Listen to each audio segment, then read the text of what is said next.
Hello, everybody, and welcome back to another edition of Running the Bases. I'm your host, Michael Garaffa, joined by Nick Nath, Ryan Blank, and Marco Peralta. All four of us are here today together for the first time since the middle of May. It has been almost 2 months since we've all been here together. It has been a long time. Yeah, it really has. Marco hasn't been on a show since we came back, and the last show we did before that was in the middle of May. So, welcome back, Marco. We missed you. We're happy to have you back. We are we definitely missed your presence. I told you I didn't want to replace you. I actively did not try to get anyone. I did not. I saw those texts, Ryan, of trying to replace me. I saw those texts of you recruiting someone else. You know. No. Hey, that's the government's fault. Those. Oh, that's the government's fault. Okay, all right then. That's fake news. It's fake news. Okay, all right then. Michael knows a lot about fake news. What? Nick, what were you going to say? So we wanted a fifth, not replace him. Oh, yeah. No. We were never replacing Marco. Maybe Ryan had the idea, but Nick has always been the good guy. He's always been nice to me. You know, just look at the hair. Look at that flow, bro. He's always been nice. Nick's just good to everyone. Nick's just good to everyone. He's got the gold chain and everything, bro. Nick is the lock-in for the just nicest guy on the podcast. Like when we have end of the year awards, Nick just wins the award for nicest guy. No question. So we've had a lot going on in the last week, as we knew would be the case. We had between the end of the first half of the Major League Baseball season to the MLB draft to the Home Run Derby to now today is the All-Star Game. We're going to be recapping everything that has happened in the last week, and we're going to try, even though we probably won't be able to, fit it in an hour. So we'll see how we do with that. But we're going to start it off with just regular recap of a bunch of things. We started off with the MLB draft. We obviously will get into games and stuff later on when we do our weekly stuff. But the MLB draft took place on Sunday. It was a really special way to kick off All-Star Week after the Futures game, which is also a lot of fun. The Futures game, first of all, doesn't get enough attention every year. It's really sad. But it's a good way to kick off the weekend. And, the draft, I was skeptical when they said they were moving the draft to All-Star Week this year, but it actually was the perfect place for it because I have never seen so much excitement for a draft ever. I have never been that excited for a draft, and I was pumped going into it. Like, I was invested. I knew all the picks for top 10 before they came. Well, obviously not, from sources or anything. I just knew the players that were going to be there. But, I was invested, and I know that a lot of more people got really into it this year than we ever have seen before. And, honestly, this year's draft it broke all the mocks. Every mock draft that was out there, when Henry Davis, a catcher, got picked by the Pittsburgh Pirates first, a dude who was supposed to be fourth or fifth, it broke the draft because no one had him going first in any mock draft ever. And he went out and got drafted first. I personally don't think he's a number one pick talent, but the Pirates had a needed catcher, and we never knew that, and they went out and got him. And then, we got Jack everywhere. Yeah, well, that's true. But, it just the thing that bothered me the most is that Jack Leiter was a number 2 pick. I'm better than him being a number 4 pick. But to me, Jack Leiter was the number 1 talent in that draft. And nobody, why wouldn't the Pirates take him? It doesn't make sense to me. And between Jack Leiter, obviously, I'll let you guys give your take on everything from the draft. But between Jack Leiter getting picked second to Marcelo Mayer, who was supposed to be the number 1 pick, got picked 4th by the Red Sox. They basically handed him the number 1 pick. With the Red Sox and Mets both getting the steals of the century, with the Mets getting Kumar Rocker handed to them because the Royals and Angels both, for some reason, didn't take him. It was just the top 10 was just exciting. And really after that, no one really paid much attention. But I think for me, the biggest shock in the draft was Jackson Jobe going 3rd. Jackson Jobe was a guy who was picked probably to be 9th at the highest by the Angels. Nick, you're very familiar with where he ended up. He went to the Tigers. Jobe he's a great pitcher who I was really hoping the Mets would have a crack at 10. Then he got taken off the board at 3rd. It really shocked everybody. So what are your guys' thoughts on this year's draft? Ryan, I know you've got a lot of thoughts, so we'll let you go first, and we'll go to Nick and Marco. Just overall thoughts on the draft as a whole, the number 1 pick, anything you want to talk about for this year's draft. I disagree with the biggest shock. I think the biggest shock is Ty Madden falling to 32. He was a top 10 guy in my opinion, and he fell all the way down to 32. I thought that was a huge shock. I did not think that was going to happen whatsoever. Henry Davis did not shock me too much. It's the Pirates. The Pirates were very much back and forth between Davis, Leiter, and of course Marcelo Meyer, who was for a while projected to be the number one pick. But I'm going to go on to my team for a second.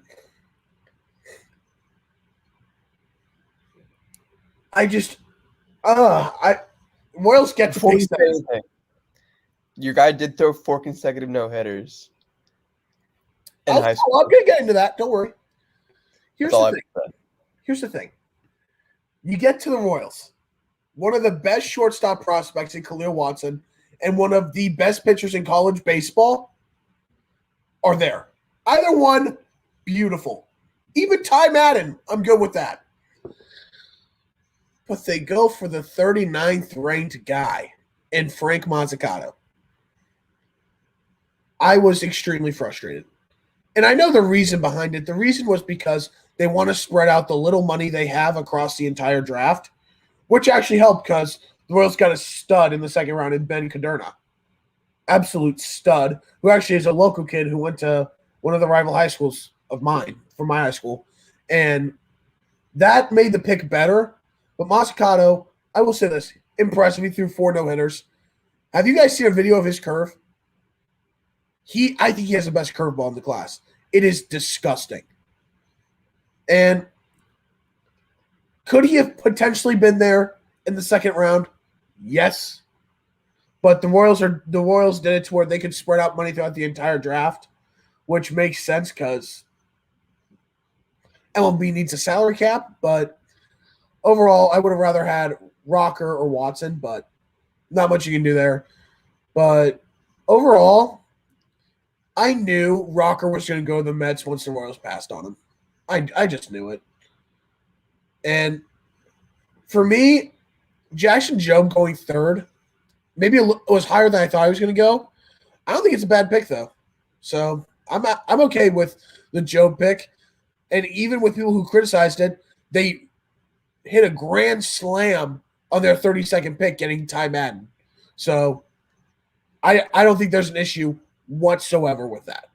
They got 2 top 10 prospects at 3 and 32.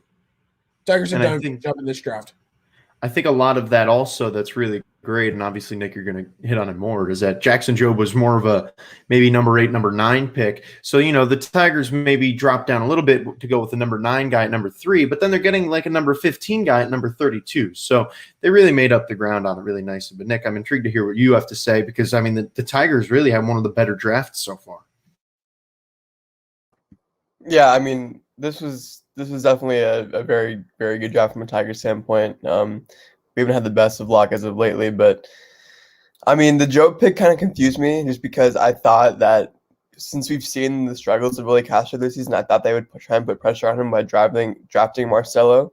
But it made a lot more sense when we got to our second round pick as opposed to just staying at 3, because I'm really glad that we really hit on the Ty Madden pick. The Ty Madden pick really just saved our draft in essence, because I feel like we would have gotten a lot more criticism if it was just Joe we taken and then a subpar position player. But no, the emphasis of this draft was just to go all in on pitchers. And there was a constant theme with all of our picks throughout the entire night. I think our first position player we drafted didn't come until like day 2 or like yesterday or something like that. Like Alavila and the Tigers organization is just all in on pitching. And I'm all for it, honestly, because who knows what we're going to see. We have Matt Manning in the shelf right now. Tariq Scoople's a nice-looking prospect for us. Casey Mize is finally getting big league time for us. Jackson Jobe will be one of those guys we won't see for another 4 or 5 years just because we dropped him right out of high school. But the reason why I love the Ty Madden pick so much is because I feel like we can see him in the next 2 or 3 years and instantly because, I don't know, he has that stuff. But like you guys said, he's a top 10 prospect. We got him at 32. The fact that we can plug him in our system in the next couple of 4 or 5 years, I think it's going to be huge for us in our program. Jobe is the guy we'll probably have to wait on longer, probably until we're way out of college also. So that'll be an interesting way to see how the Tigers develop that. But I'm very pleased. I mean, I personally hadn't heard of Joe before the draft. I really wanted Marcelo, honestly, at 3. That would have been the perfect pick for me. But the fact that the Tigers were emphasizing pitching throughout the entire draft, I can't go wrong with it. And you don't need too much pitching. You really don't. And half these prospects might not even pan out. The fact that we got 2 top 10 guys at 3 and 32, I'm very pleased. And I mean, a lot of that also is a lot of what the drafting of pitchers is that pitchers don't always end up as pitchers, and vice versa too. I mean, Jacob deGrom was drafted as a shortstop. Ike Davis for the Mets was drafted as a starting pitcher. It's just funny how sometimes players will just swap up their positions and move to different roles. And I think that's a lot of it. I mean, we always see pitchers are drafted very early on in the draft, unless there's stars that are out there. And sometimes the stars just don't align when you've got maybe your team is looking at a hitter who they really want to get maybe in the 3rd round, and then he gets drafted. It's out of your control after a certain point. So, Marco, what are your thoughts on the draft? A very interesting draft, and for you, I mean, the Dodgers had the number 29 pick in the 1st round. So overall, just a very interesting draft for you. What was your perspective on it from a guy who didn't really need to have as much invested into it this year? Well, to be quite honest with you guys, for the ones that really know me in my baseball, I am not the biggest fan of the MLB draft. Reason being is because there's so many rounds in baseball that I just think that a lot of these players, it just comes to the development they have in the farm system. At the same time, they're just seen as assets to trade or to interchange within other teams. The value that they get when it comes to the MLB draft is what makes them stars, what makes them valuable to make trades for.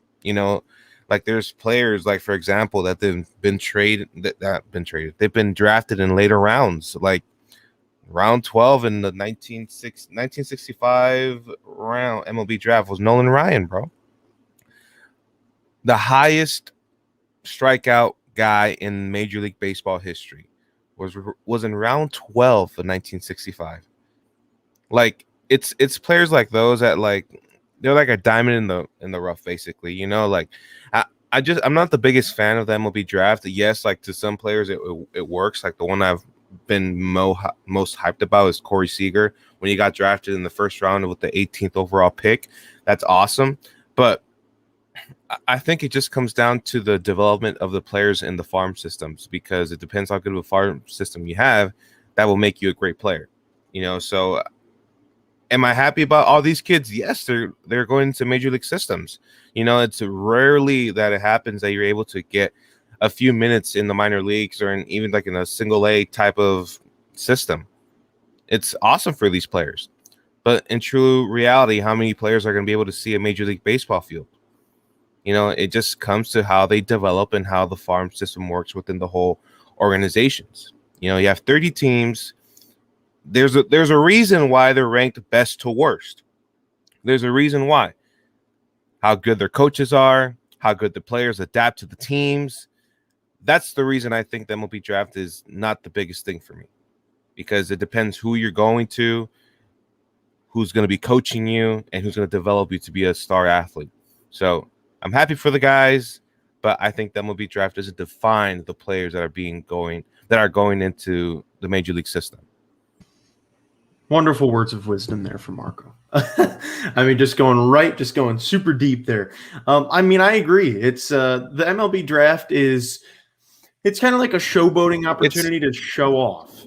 It is it's basically you take the NFL draft and you take the NBA draft. They're smaller drafts compared to the MLB. For Christ's sake, sometimes the MLB draft went for 40 rounds. Well, I think that's the original number, 40 rounds of draft. That's a lot of players. Yeah. And it's like even less than that percentage of players actually making to the major leagues. Like you're stock up on how much these players are worth. They're great talents in high school and the College World Series, whatever. But you guys know it. I know it. The MLB is a whole different animal. It's a whole different thing. Some players can adapt. Some players are just bust. Like they could be up in the draft and they suck. It happens. It happens in the NFL and NBA. And with the MLB, it's a bigger chance for it to be a failure. Yeah. So that's why it's like not the biggest fan, but again, happy for these guys to get the opportunity to be in the major league system. I wish them all well, but even with them in the system, their chances of being a major league baseball player are slim to none sometimes. It's ridiculous. Yeah, I actually want to add to his point. There was a player that was drafted, I believe, 2017 or 2018. Went to a rival high school of mine, and he was drafted third, I believe, Riley Pint. He's already out of the game, retired. He just didn't develop. And that's why I think a lot of teams struggle with. They go for a lot of high school guys, and a lot of teams struggle to develop those high school guys. The Royals are one of them. They struggle developing high school arms, and that's why I think that the more successful guys tend to get up sooner if they go to college. But at the same time, there's so many rounds in a baseball draft. There used to be 40 rounds. Last year, there was 5, I believe, just because of the pandemic. There's 20 this year. There's a lot of rounds. So you can get a diamond in the rough in any round, like Marco said. Doesn't really matter where you're drafted in the MLB. Unlike in the NFL or NBA, you know what quality guy you're going to get right away because they have been through the college process and you've seen them go against some of the best that they have to offer. A lot of these guys are coming out of high school. You don't know what they're going to be like. So Marco definitely has a point there. And another thing, I'll say this quickly. When it comes to the NBA, you only have to play 1 year of college basketball to declare. In the NFL, you need 3 years of college football to declare. In MLB, just come out of high school and you can declare for the draft. And the thing about the draft in the MLB is that a bunch of these players, they have the chance of going straight to the majors or go to college. I know a friend of mine that he got drafted by the Toronto Blue Jays, I think it was. He was a great pitcher, but because of something that he did, he didn't want to sign after all. I'm like, dude, a major league team wants you in their system and you decide to do something else with it. I'm like, dude, come on. Like, yes, the pay is not going to be great because of the fact that you're going as a rookie, whatever you want to call it. But, dude, your chances of being able to make something happen for your life are there. Make it happen. What's he doing now? He's not playing baseball no more. Wasted talent. The guy was a great left-handed pitcher. Great left-handed pitcher. He decided to, if you know what I mean. So, yeah, and it's always a story, you know. There's always the one pick in the top 30 that just doesn't even go. They just decide to go to college. And you know, you have the story of the Astros, the back-to-back years of number 1 picks that never even cracked the big leagues.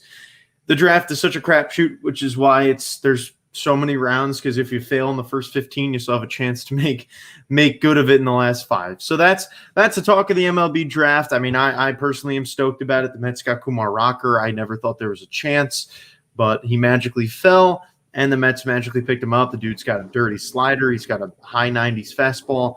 I'm excited for that, and the Mets made a couple other. It only takes picks. One injury, Michael. Oh yeah, I know. That's true, and that's why always don't get too stoked up on your players, because at the end of the day, they're prospects. They're prospects. They're not going to be 100% Major League Baseball players at their full potential. It's an evaluation that they have every season for these players. It doesn't mean they're going to be all-stars. It's a value they have coming into the MLB draft. That's what makes them so much valuable to trade away later on or make them into great players. Just letting you know. Don't get ahead of yourself when it comes to your Mets picks, because I know you will. I know you will. It's the same with all the picks. I'll be following them closely. I'm a big fan of Kumar Rocker, but I'm intrigued to see where he goes with it and how he develops over time. So then we'll get into some Home Run Derby recap, and obviously this is my favorite portion. I gotta relive this again. Yeah. Marco was at my house yesterday. He got to witness the Pete Alonso just domination and my reaction to it. But boy, oh boy. First of all, biases aside, Pete Alonso put on one of the best shows in a home run derby last night ever. I mean, he broke the record for first round by 7. I mean, you could tell from his first 10 swings that the dude was going to win the Derby. I mean, how often does that even happen? And in a stacked field like last night, he still was the obvious winner from round one. It's just, it blows my mind that, I mean, even if it wasn't Pete Alonso, that was just such a dominating home run derby. And I've watched each of the last 12 now. And I mean, I've never seen something like that before. He was so dialed in. He walked up there. He embraced the pressure. He was like, hey, I don't care. I'm going to win anyway. Like it was wonderful to watch. I personally enjoyed it as a Mets fan. Obviously was a really special moment. And I mean, what a final round. Trey Mancini, Pete Alonso. What a story for Trey Mancini, man. If Pete Alonso was going to lose to anybody, I would not have cared if he lost to Trey Mancini. I obviously would have been a little upset that Alonso didn't win for making it to the final round. But I mean, Trey Mancini, what a story. After missing last year with colon cancer, comes out and he defied all the odds. I don't think anybody even expected him to make it past the first round. And he makes it to the finals by beating Matt Olson and Trevor Story. I mean, just what a story, literally, for Trey Mancini. And, I mean, what a valiant effort. Such an incredible night. One of the best home run derbies of all time. And it just was something special. I'll open the floor to you guys. What are your reactions to the home run derby? I think the first thing I'm going to highlight is Pete Alonso. He was insane. Probably easily one of the best performances I've ever seen from a guy in the home run derby. Me as a Royals fan, right away, once I saw him going, I was like, oh no. I right away, when he hit 5 homers out of his first 8 swings, I was like, here we go. And he crushed it. He was terrific throughout every single round. Got a little cocky, but he has the right to be there. So he was incredible. That's all you can really say about it.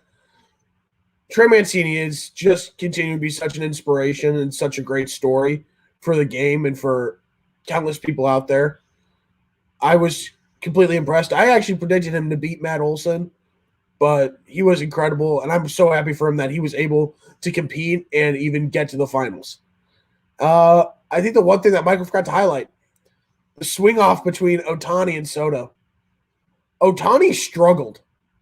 He did not really get into a rhythm. I expected Ohtani to do a little bit more. He got into a rhythm for about 3 or 4 swings and then fell down. But Ohtani and Soto, they put on a great show. That the 3-swing tiebreaker I thought was awesome. But here's the thing. Ohtani doesn't really take batting practice, and I thought that would have an effect. So I really think that looking at it, I thought that Soto looked great. And I think Ohtani, he had moments of brilliance as he hit 6 500-foot homers. That's just the power that he displays. And now here comes my rant. Salvador Perez ties the previous record and loses. This is what is wrong with the stupid format that they have. The timing is fine. Go ahead. Pete Alonso should have been the number 1 seed as the defending champion. Should have been the number 1 seed. And I think that it is horrible to do matchups. I think that you have all of them take their 3-4 minutes. The top 4 guys move on. Top 4 move on. Is that so hard? Don't do a matchup. It is sickening to me that Salvador Perez puts up 28 homers, ties a previous record that was held by Josh Hamilton before the polar bear went crazy, and he still loses. I would be saying this for any other player if they hit 28 homers. Fix the format, top 4, move on to the next round. That's how it should be. And also, defending champion should be the number 1 seed in the next home run derby. I don't care if there wasn't one last year. He is still the defending champion. That's all. Great job. Great job. Nick, what were your thoughts? Well, personally, I couldn't watch the whole thing, but I saw glimpses and glimpses at work, and I caught Pete Alonso's masterful first round, and it was about I looked down from where I was working. He was at 3.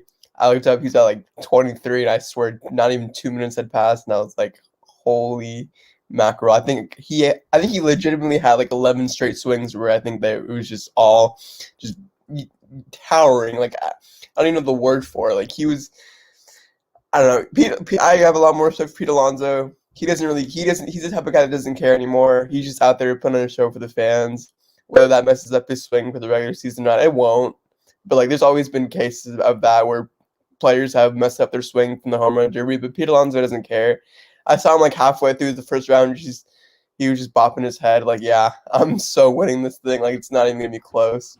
There was a guy that tore his ACL, and Pete Alonso was just bumping his head all the time. I was like, all right, not even gonna check up on the guy, but okay, sounds good. He's like, yeah, dude, valiant effort. Thanks for giving me more time to stand around. Hell yeah. No, but I think this is a very good derby. I do agree with Ryan though in a lot of ways. I like the old format a lot better. He's right. Salvador Perez did get screwed over. He ended up getting matched up with the polar bear in the first round, and that's not fair. He's literally the fact that Salvador Perez literally hit the second most home runs in the round, like he should move on to the next round. I do agree with that. But the dominance that Pete Alonso displayed, like I think he had 15 more home runs than the next guy even totaled. It's absurd. Like, it's crazy. I think the best performance other than this one was probably the Josh Hamilton one. I think that's the only one that comes to mind. Or the Robinson Cano one when his dad was pitching. That was pretty memorable too. But in terms of pure sheer dominance, Alonso Derby is right up there. And Trey Mancini, what a story! Like you guys touched up on, like that. If he would have won, the baseball world would have been going crazy too. The fact that he made it to the finals in such a stacked format, we got to give it to him. And the Ohtani Soto matchup was so cool to watch. The two future faces of baseball doing a swing off to tiebreaker, like that was awesome to see. I will say that Ohtani did disappoint a little bit, but the fact that he's literally starting tonight in the All-Star game and batting leadoff, like I can't be disappointed in him. He literally went 3 tie-breaking rounds with Juan Soto. Like, that's crazy. He's also a pitcher that's gonna throw out the first pitch tonight in the All-Star game against Tatis. Like, it's absurd. Overall, a great show. I do think this home run derby got a lot more buzz in terms from the MLB, and it helps in every other way because who doesn't love watching grown men trying to hit the ball the farthest? I will give a little shout out to Trevor Story. I think he had a 520-foot bomb in this derby, which is absolutely absurd thinking about it. But yeah, overall great derby, and I'm excited for the All-Star game tonight. I just want to add a couple things. One, I think there was so much anticipation for the Summer Derby because there wasn't one last year. And I think that's just a really cool part about it is that everyone missed it so much, that everyone's so hyped for it. But here's how I'm going to describe the Perez situation. He got absolutely screwed because he had to go against the defending champion who went crazy. But also, I'm going to call out ESPN. The guy ties a record, and his name's mentioned twice. I think that's ridiculous, personally. He was putting on a show. Not as great as Pete Alonso, but he put on a show, and his name is mentioned twice by ESPN. I think that's ridiculous. The thing is, Ryan, is that both their announcers suck. I miss the old announcers. I miss Boomer. I told Michael last night. I was like, I don't like these guys one bit. I don't like them one bit at all. The way they do baseball, I think it's not good for the game. It sounds so childish sometimes.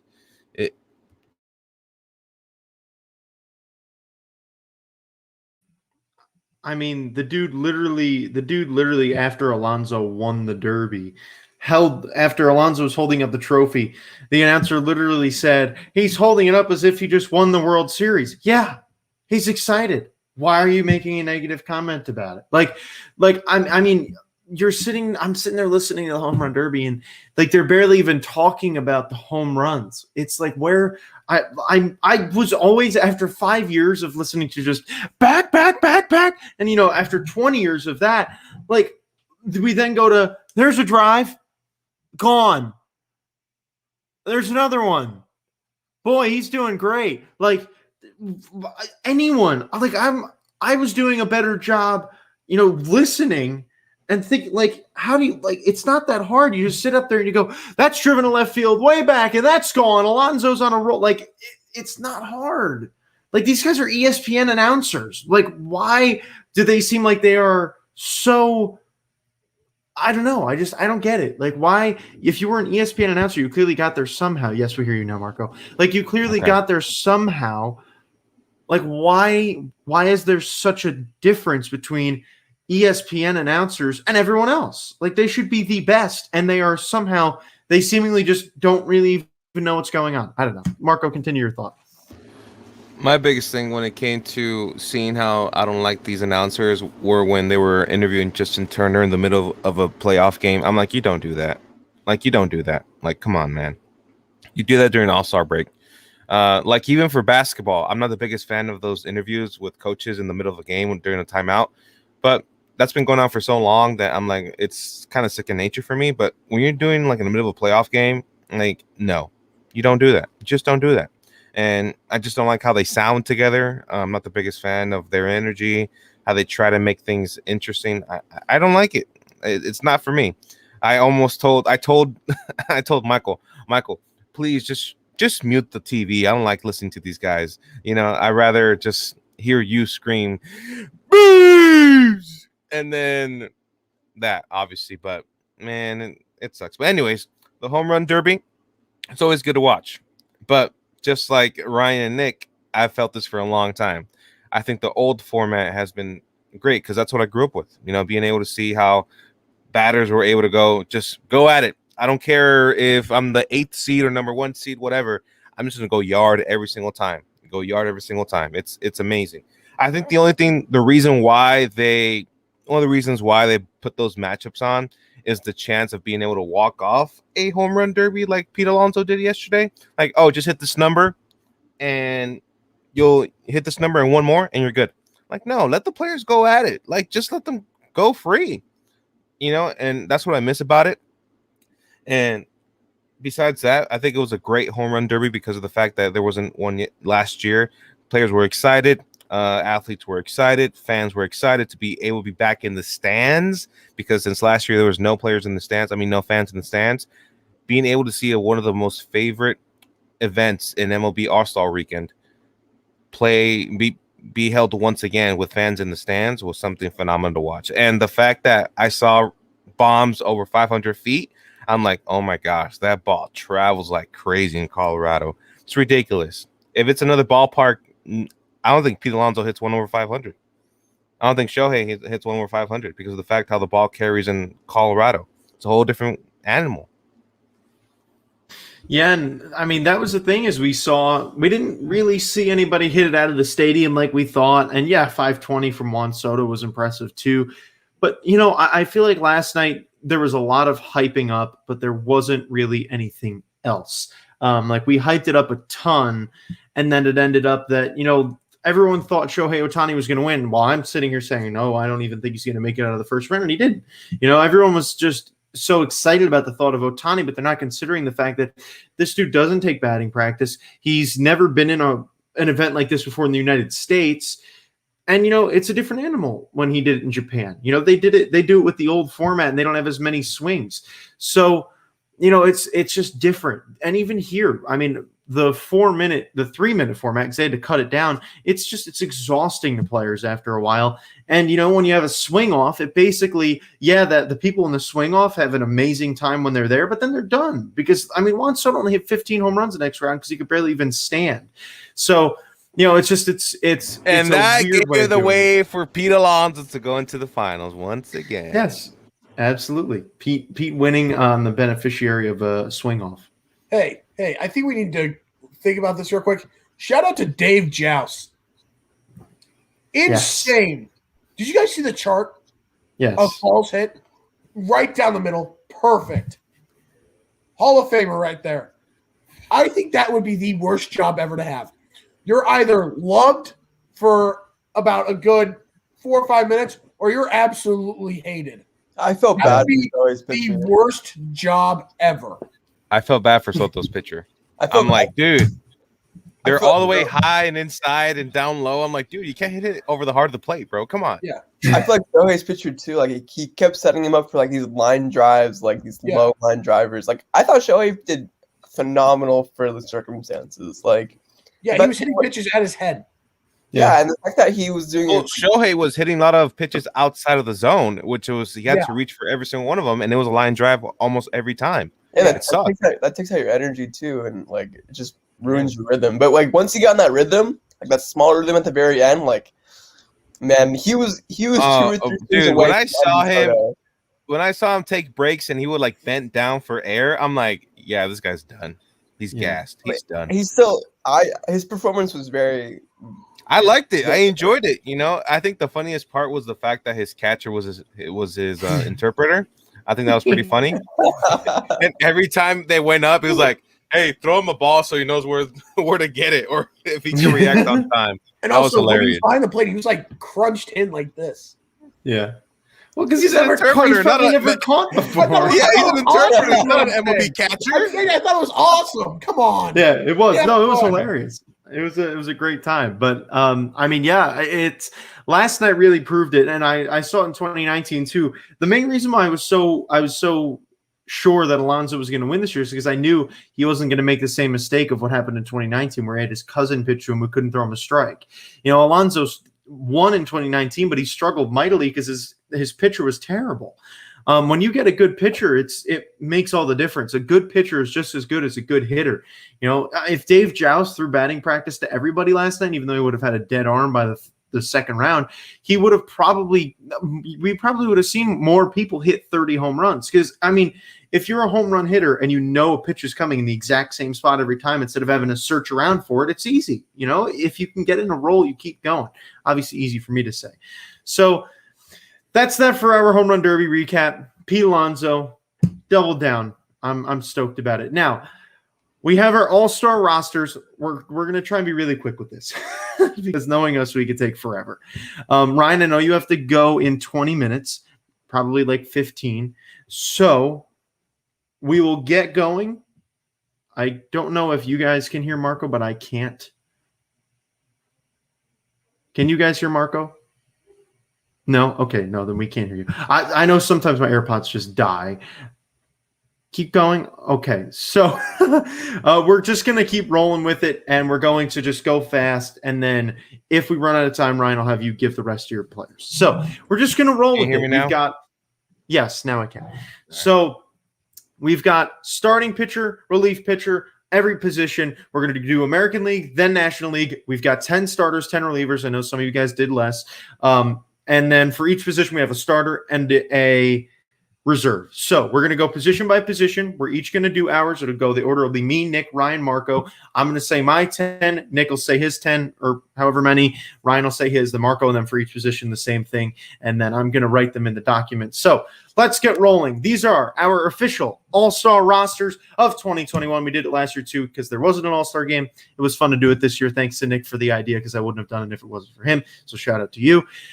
Starting pitchers in the American League, I have Lance Lynn, Kyle Gibson, Garrett Cole, Carlos Rodon, Chris Bassett, Jose Barrios, Yusei Kikuchi, Christian Javier, Robbie Ray, and Danny Duffy.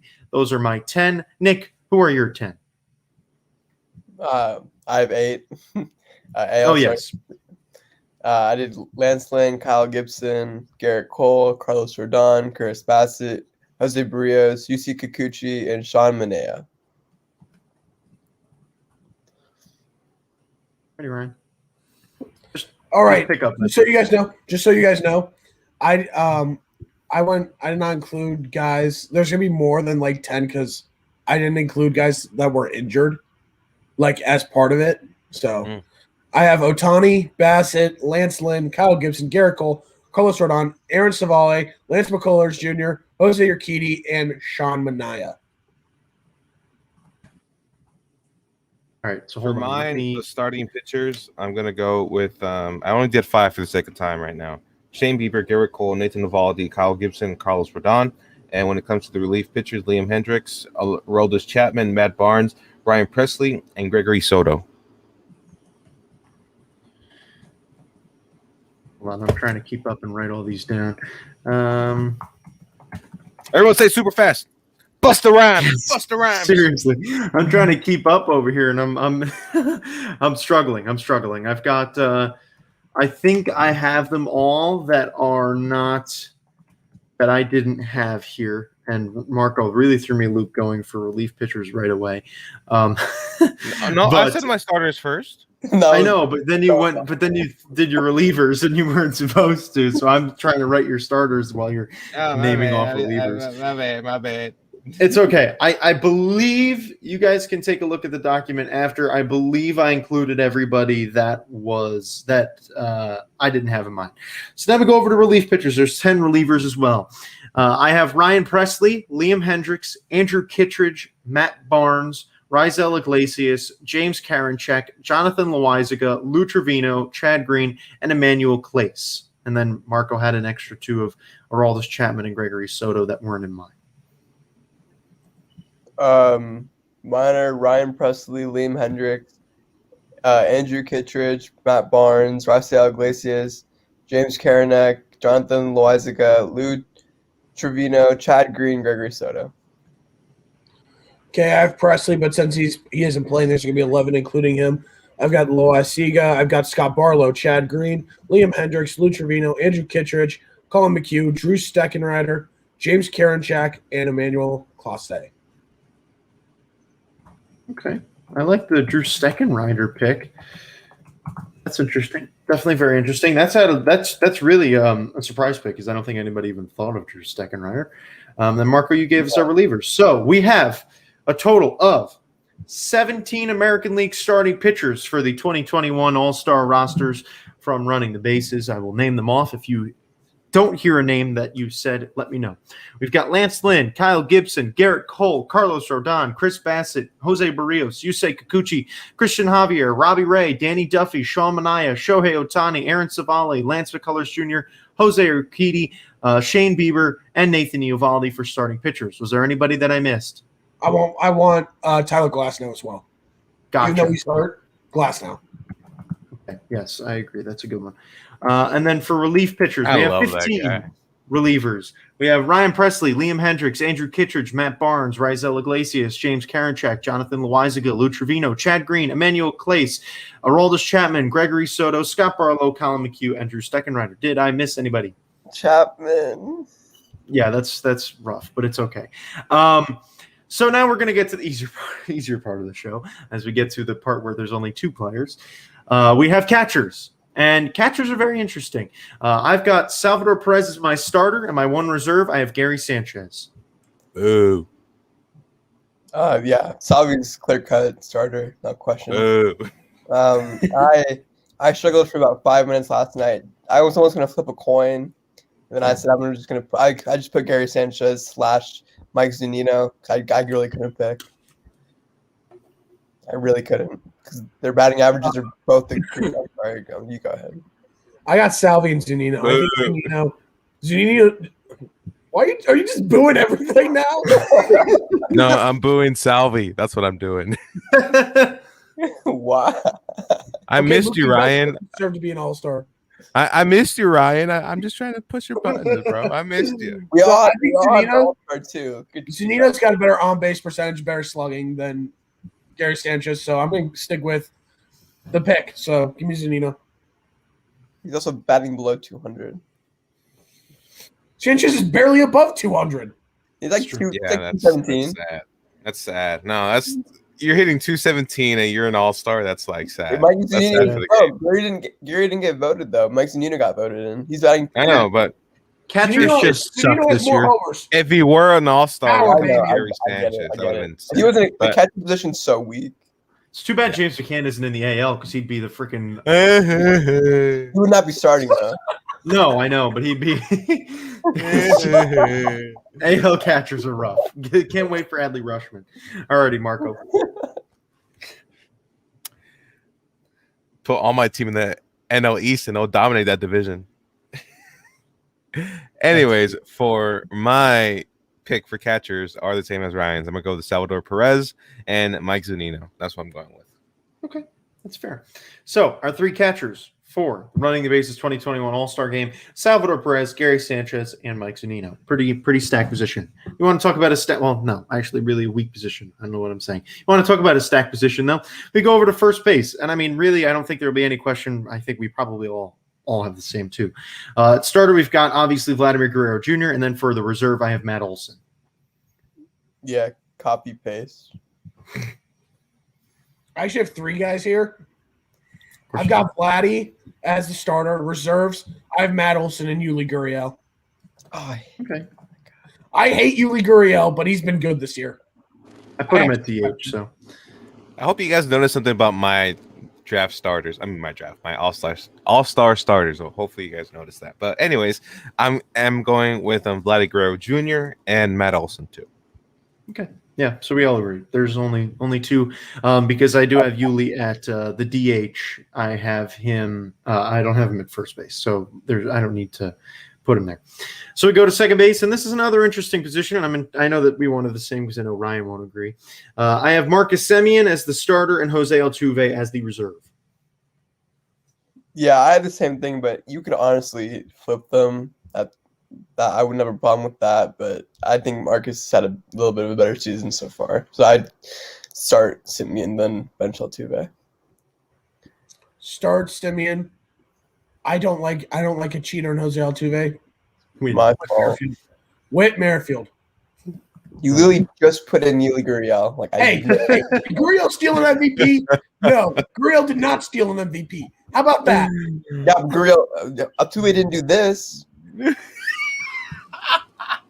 You have a point. Yeah. I have 2 reserves again. Fine, I'll give it to Altuve. He's been solid. I hate all of the Astros because they have done something horrible. They have disrespected the game and people. Honestly, they should just be cut from baseball. Just replace them. Alrighty, Marco. Marcus Semien and DJ LeMahieu. Oh, I severely disagree, but that's okay. It's fine. There's a reason I put DJ LeMahieu. There's a reason why. He's not putting any Astros. I love it. Yeah, I guess that could be why. We'll figure it out as we get further along because there's only one more Astro. Alrighty, shortstop. Xander Bogaerts is my starter. Bo Bichette is my reserve. Same exact thing. That's pretty simple. Honestly, I have Bo Bichette as my starter. I think he's been better this year. And then I have Bogaerts and Anderson because I couldn't decide between the 2. Anderson hasn't played as many games, but he's still been really good. Isn't Bogaerts saying like 322? Yes. Yeah. He's crazy. Okay. Bichette has more homers, more hits. Bichette does not have more homers. Research. Dun dun dun dun. Hey, Marco, while I'm doing this, name your guys.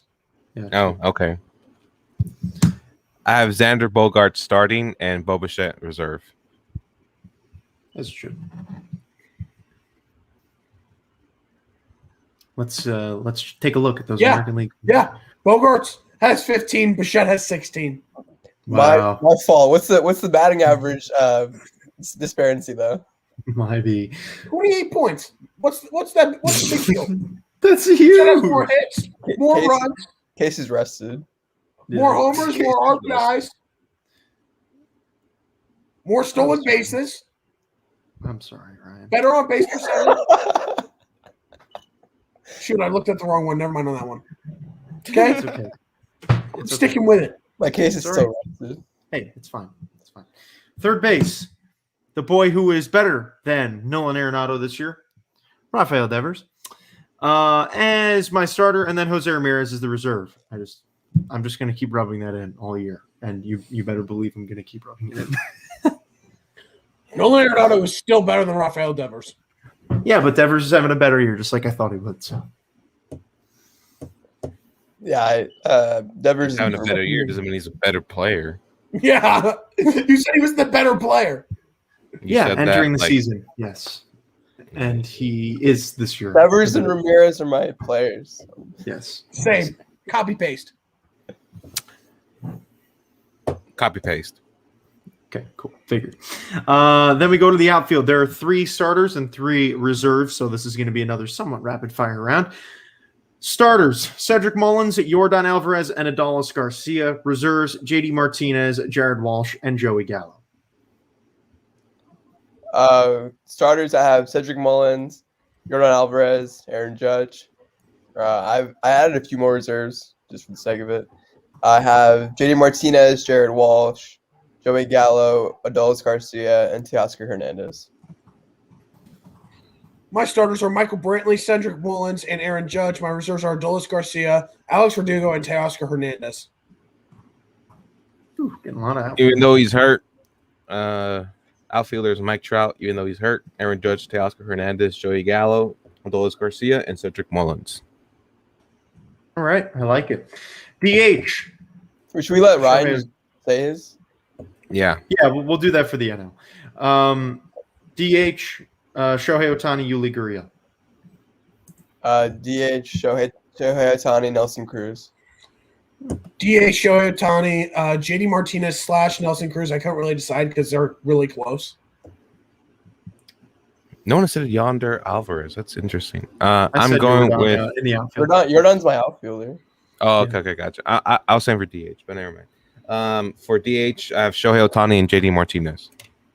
Okay. All right, I'm going to go now. rapid fire on the NL if that's okay. Yes, of course. Go ahead. Okay, my starting pitchers. Here are the 3 that I have that are not going to be playing. Gosman, Woodruff, and DeGrom. Now the rest of them. Wheeler, Buehler, Freddie Peralta, Taijuan Walker, Max Scherzer, Yu Darvish, Trevor Rogers, Anthony DeSclafani, Clayton Kershaw, and Yerman Marquez. My relief pitchers. Julio Urias, only because I ran out of room on starting pitchers. Josh Hader. Kenley Jansen should be an all-star. Tyler Rogers, Craig Kimbrell, Alex Reyes, Mark Melancon, Andrew Chafin, Ranger Suarez, and Aaron Loop. Catcher. Hold on. I'm gonna need you to reread those relievers. I just wrote Julio Urias' name. Please restart the relievers. Julio Urias, Josh Hader, Kenley Jansen, who was a huge snub, Tyler Rogers, Craig Kimbrell, Alex Reyes, Mark Melancon, Andrew Chafin, Aaron Loop, and Ranger Suarez. Yes, But Julio's been a starter this year. Did you get all those? Yes, I did. Oh, Okay. Wonderful that you gave it to Aaron Loop. I love you for that. Now we're going to move on to catcher. Starter, Posey. Reserve, Narvaez. First base, Max Muncy as starter, Freddie Freeman as reserve. Second base, Adam Frazier starter. Reserve, Jake Cronenworth. I'll explain Chris Taylor in a minute. Third base, Justin Turner should be the starter. Reserve should be Machado or Arenado. Shortstop, starter. Wait. You did third. You did third before shortstop. So read third again. Third, Turner as starter. Arenado or Machado as reserve. Starter at shortstop is Fernando Tatis. Reserve is Trey Turner. Outfield, my 2 injured guys that I would have as starters would be Schwarber and Acuna, but they're out. My starters are Brian Reynolds, Jesse Winker, and Nick Castellanos. Reserves Chris Taylor, Bryce Harper, and Juan Soto. And then I didn't do a designated hitter for them. Yeah, there's no DH, so you don't need. There's no DH in the NL. Remember? Yeah. Wonderful. Actually, once he's probably going to be DH. They said Yeah, Muncie's probably. adding 2 in the DH. For No starters. one's picked as a DH. That's why. I think didn't they release the lineups? Yeah, but I'm they saying get- like they don't get like voted into the All-Star game as a DH. Right, You right, get right. voted in as your position. Right. So, alrighty, Ryan. Well, thank you for that. We will let you go. It was great to have you on, and we'll be back again with Ryan next week. Before you leave, California rule. The worst thing to ever exist. He had to. You do know it. what? He had to do it. You know what? One show, I am just going to have a whole rant of rules that are stupid and should be replaced or just absolutely cut. And then guess what? That's when we will go viral. 1 week Home run derby when format. 1 week when 3 of us can't be here, Ryan's just going to do the show for an I hour. want to have a segment on things that the MLB needs to change. Oh, I agree, but we just don't have enough time for that. Well, we each come with like 10. 10. 5. I'll come with 10. Wow, that sounds like all right, Ryan. All right, guys. I'll see you guys later. Great having a show with all 3 of you. Yes. I will see you guys next week. Miss you, Ryan. Love you, bro. Oh, yeah, he had to do it. Alrighty, so we continue along with our All-Stars. National League, I'm going to do my starting pitchers. I have Jacob deGrom, Kevin Gausman, Brandon Woodruff, Zach Wheeler, Max Scherzer, Walker Buehler, Freddie Peralta, Yu Darvish, Trevor Rogers, and Taijuan Walker. If it's anything other than that, I don't know. I have major questions. Oh yeah, that's my turn. Yeah, deGrom, Gausman, Woodruff, Wheeler, Scherzer, Bueller, Peralta, Marquez, Rogers, Walker, Kershaw. I put in Trevor Bauer, but with an asterisk. And we're just fine. We'll put Trevor Bauer. Oh, yeah. You have to get in there. I know what he's done is inexcusable, but he put up No. The reason I'm laughing is the way that Michael's like, thank God we didn't get Trevor Bauer. That was him yesterday. And all off season, it was like, I want Trevor Bauer. I want Trevor Bauer. I want Trevor Bauer. And I was like, thank God we didn't get Trevor Bauer. Yeah, well, it proved to be a good thing. It was a good thing. Shut It was a good thing. You were crying when he chose the Dodgers. You were crying. I was. So it You're like, serves him son right. of a. It serves him right after what he You're did not to Mets fooling fans. anybody, buddy. You ain't fooling anyone, buddy. The fake merch. The fake merch. Oh, and you were one of the ones that was gonna buy it, so it was like, yes, Trevor Bauer posted a Mets hat on his website. He's going to the Mets. I remember doing that. So thank God we didn't get Trevor Bauer. Get that out of here, bro. Shoot. Gosh. Anyways, my starters for the NL are 6. For time 6, we got Jacob deGrom, Walker Buehler, Yu Darvish, Kevin Gausman, Corbin Burns, and Max Scherzer. Interesting. All righty.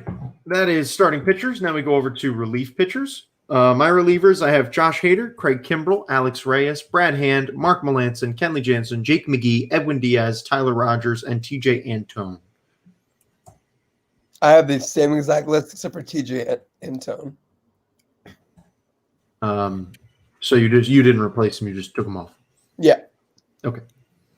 I got Josh Hader, Craig Kimbrell, Mark Melancon, Alex Reyes, and Kenley Jansen. All right, I like it. So we've got 14 relievers, 15 starters, so a little bit less than the American League. At catcher, I have the same as Ryan. Buster Posey is my starter, and Omar Narvaez is the reserve. I went with Posey and Molina just because I feel like this will be Molina's last chance. Nick, this is why you my dog, bro. Let's go. I got Buster Posey and Yadier Molina. That's who I got for my catchers. Hey, they're solid. They're definitely solid.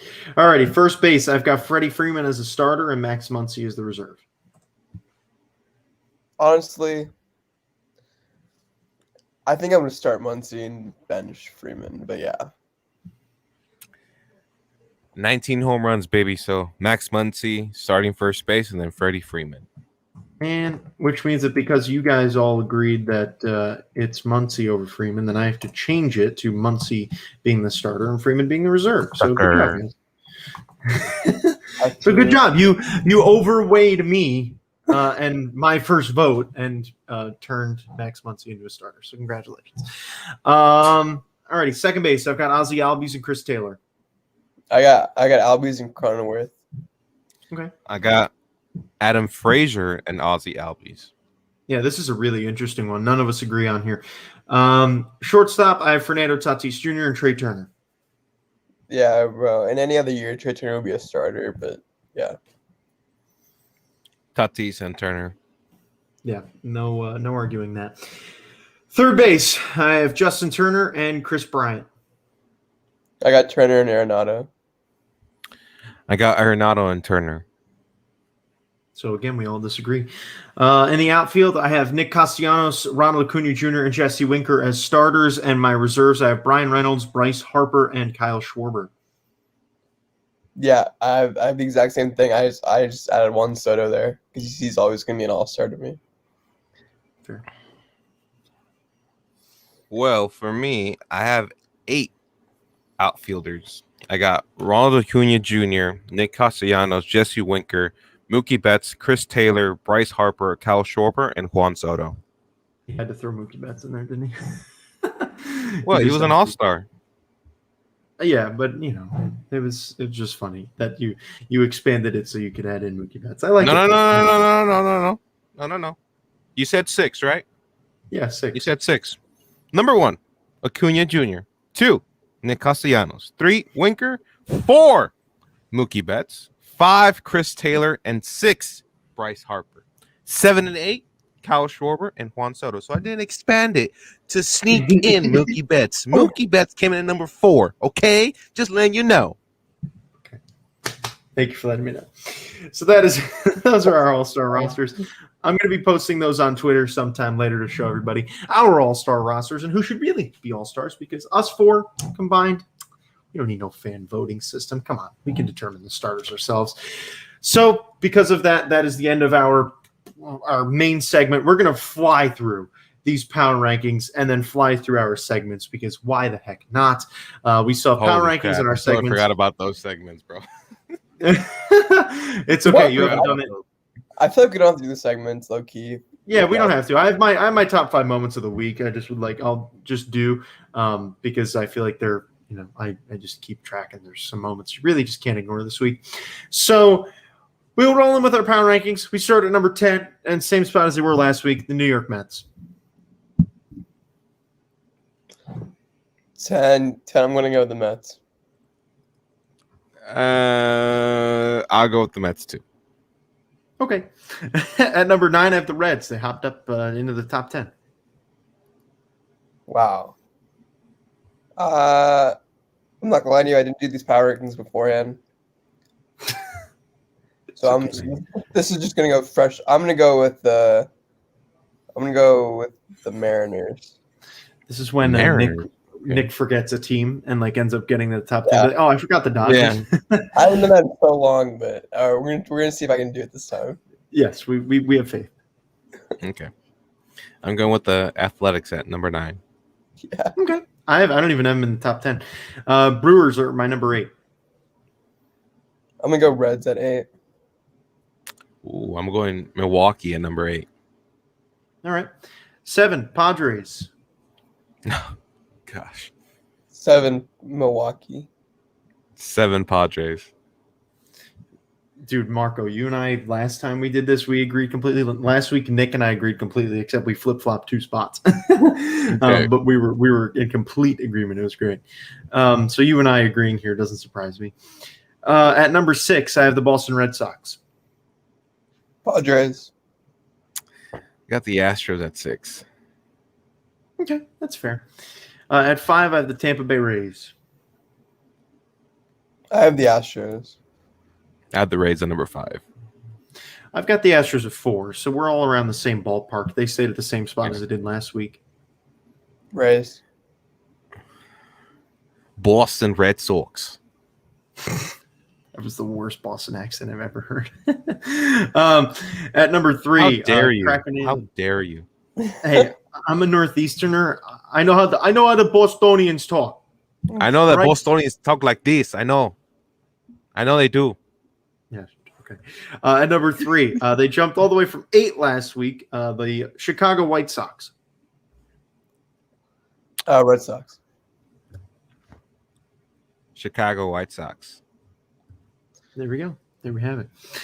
Alrighty. At number 2, that's where we get into the magical teams. There are only 2 teams left, and they're both in the NL West. Who will be number 1 and who will be number 2? Los Angeles Dodgers, number 2.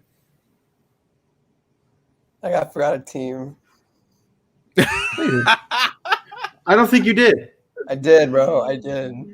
Who did you forget? Well, there's 2 NL West teams left, and the White Sox. Did I say the White Sox? I didn't say the White Sox. Oh, I thought you said the White Sox at 3. It's okay. It's All right. Well, next week will be better. I promise. Yeah, I'm gonna go with the Dodgers. I'm gonna go with the Giants at number 2. Man, he just couldn't. He couldn't give the Giants a win there. By far this week, I don't have any question about it. They're the Giants are Dodgers' number biggest one. enemy, bro. When Yeah, it I comes know. to them, To me, they're of good To you. distance ahead of the Dodgers. to you. Yeah, an 2 games unbiased ahead. outside source. Yeah, and let's 2 take a games look at their ahead? last, let's take a look at their last 10, shall we? You think I care? Oh, it's still showing the MLB draft in that spot.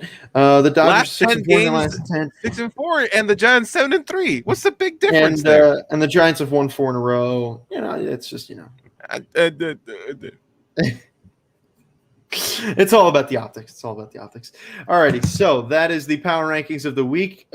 So again, we're split. I'd be intrigued to hear what Ryan had to say, what he had to go. And then I will do my top 5 moments of the week. There were a lot of really great moments this week. Let's just start with that. Really very special. My disconnected, so if you can't hear me, let me know.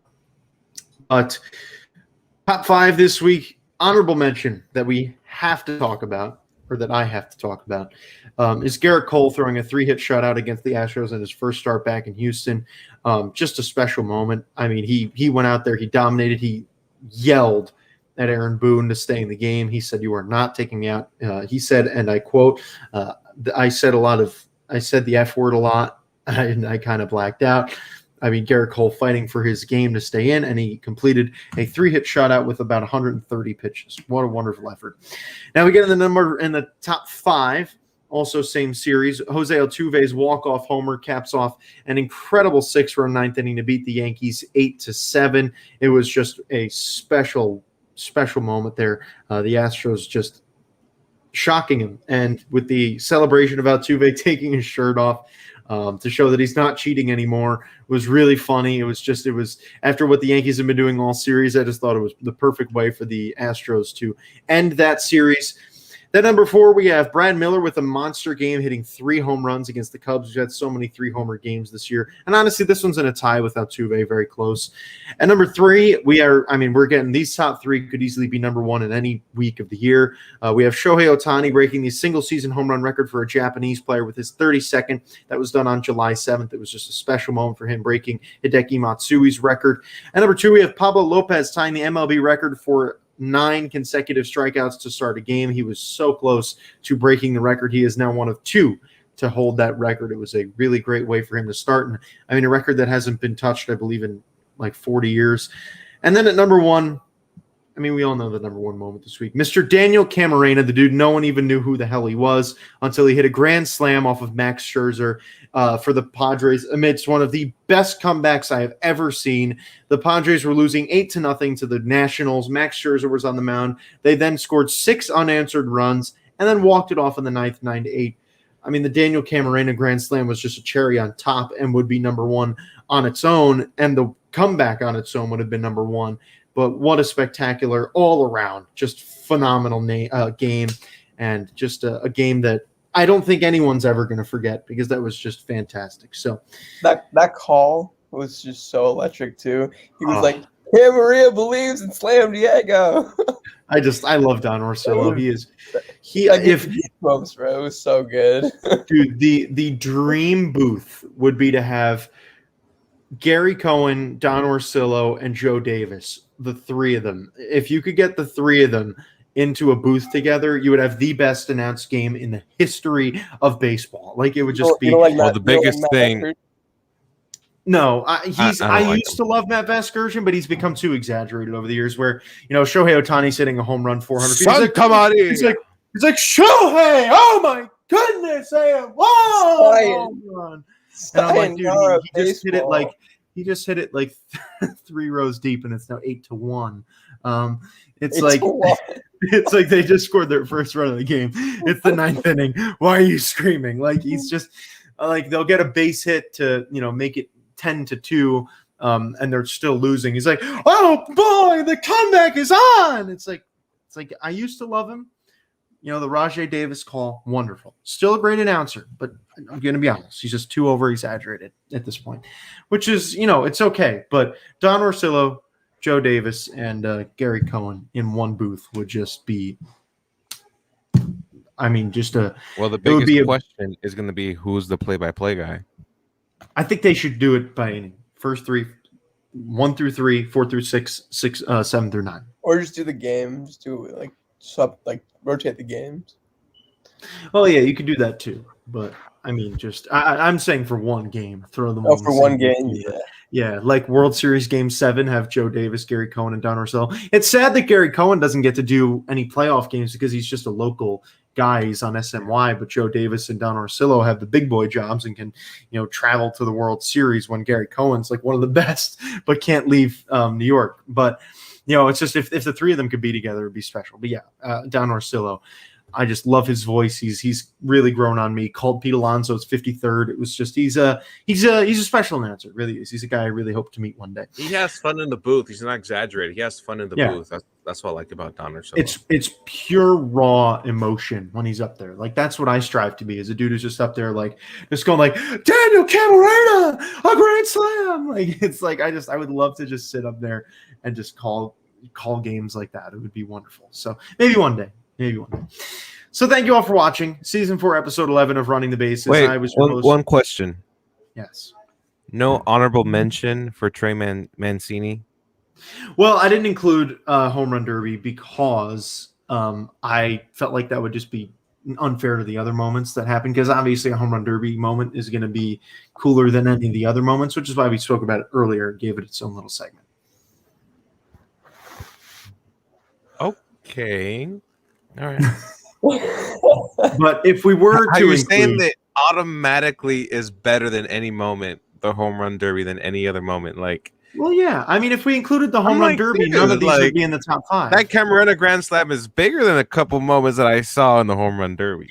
Absolutely. But it still would probably be like 5th. That's but thing, the way you said it is like making it sound like any moment in the home run derby is better than any of the moments I mentioned.